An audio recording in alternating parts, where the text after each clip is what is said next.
But அந்த கரூர் மக்களுடைய அன்பு விலையேற பெற்றது. மாசு மறுவில்லாத ஒரு பேரன்பு அந்த மக்களுடைய அன்பு. Is the chief minister of Tamil Nadu. அவர் யாருக்கு வேண்டுமானால் வேலை கொடுக்க அவருக்கு அதிகாரம் இருக்கிறது. அதை தடை செய்யும் உரிமை யாருக்கும் கிடையாது. பாதிக்கப்பட்டவர்கள் தமிழ்நாடு அரசின் அலட்சியத்தால் தான் பாதிக்கப்பட்டார்கள். அப்படி பாதிக்கப்பட்டவர்களுக்கு தமிழ்நாடு அரசின் சார்பாக தமிழக இன்றைய முதல்வர் பரிகாரம் செய்திருக்கிறார். ஒரு கன்னிங்னஸ்.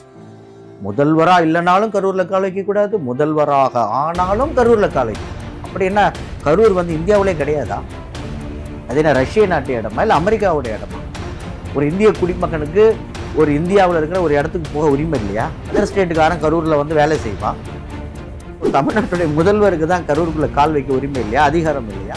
அப்படி அரசு நெறிமுறைப்படி நடக்கும் ஒரு கூட்டத்தில் அரசு தன்னிடத்தில் அனுமதி பெற்றவர்களுக்கு வழிகாட்ட வேண்டியதும் அவர்களை நெறிப்படுத்த வேண்டியதும் அந்த அனுமதி பெற்று கூட்டத்தை நடத்துகிறவர்களை பார்க்க வருகிறவர்களுக்கு பாதுகாப்பு கொடுக்க வேண்டியதும் அரசின் கடமை. அரசை நம்பிதான் மக்கள் ஒரு கூட்டத்துக்கு வராங்க. விஜயை நம்பி வரல. விஜயை பார்க்க வந்திருக்கிறாங்க. பட் விஜயை நம்பி வரல. நம்ம வித்தியாசத்தை புரிந்து கொள்ள வேண்டும். கள்ளச்சாராயம் குடிச்சு 63 பேர் செத்தாங்க. எதுக்கு அரசு எடுத்து இழப்பீட்டு தொகை அள்ளி அள்ளி கொடுத்துச்சு? அவருக்கு புரியுது இந்த எமோஷன், இந்த இழப்பு, லாஸ் என்பது ஈடு செய்ய முடியாதது.